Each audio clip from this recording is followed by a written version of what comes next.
Shalom Akim Kahala Yahweh Bahashim Yahushua Bahashim Rakakadash. I want to proceed this lesson with giving double honors to the apostles and elders of Great Millstone. So in this lesson I'm gonna be talking about, it's gonna be a quick hit.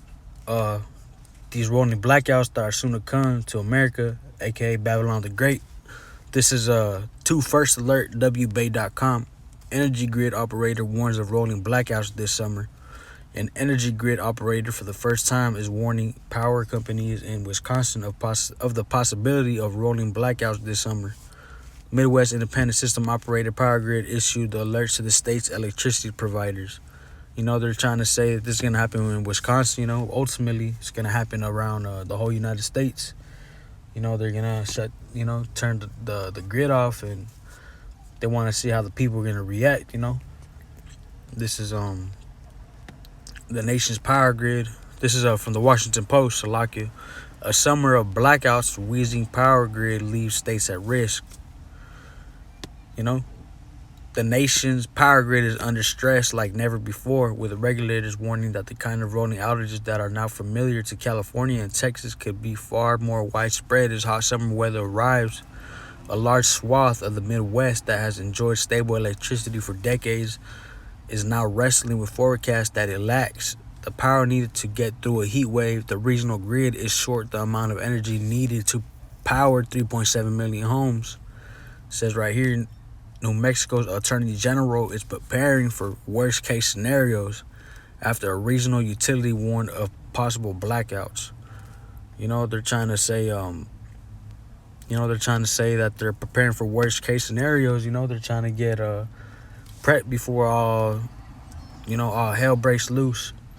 And they ultimately know what's gonna happen, because they're behind it, so they're trying to.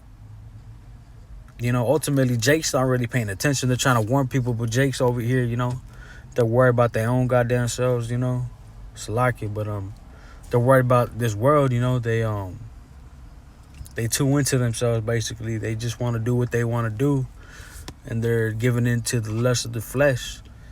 They want to go to the bars, to the clubs, But the bar, ain't nothing wrong with the bars, lucky, but they want to go to the clubs, dance and shit. Dance with, especially these women want to dance with like 5 different motherfucking dudes in one night.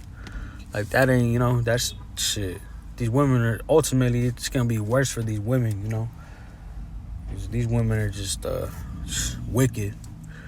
So ultimately, me and one of the ARC were talking about this a couple days ago.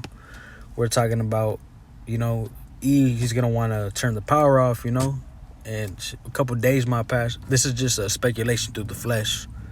Just want to be clear, but he might want to turn the power off for a little bit. A couple days might pass, and then he might want to turn it back on, and shit might not even turn back on, because the Most High, wants to just. That's like what he's gonna want to do. So that'll be like the beginning of Jacob's trouble, But this is just like speculation through the flesh, just as a man, we're talking about that, like what we think will happen. But ultimately, we don't really know what's gonna happen. We just gotta stay prayed up, and we gotta have our faith in the Most High. We can't be have our faith in this world, into the society, because ultimately that's just death, Shit. The apostles and elders just be saying, Joe Biden can't even help himself, So these Edomites, they're really just selfish. They just think about themselves. They're greedy. They barely even help each other out. So we got to stay prepared and, pray to the Most High that he keeps us safe in those days and he has mercy on us. So it says right here, like I said, he can't even help himself. He says, never. It says Ecclesiasticus, the book of Sirach 12:10, never trust thine enemy, for like as iron rusteth, so is his wickedness. So you never trust the enemy. Who is that? These other nations. And Esau, Edom, the so-called white man. He's the one who's in rulership right now over these other nations right now too. So I just wanted to hit a little quick hit on that. Lord willing, it was edifying to the hopeful elect. So shalom.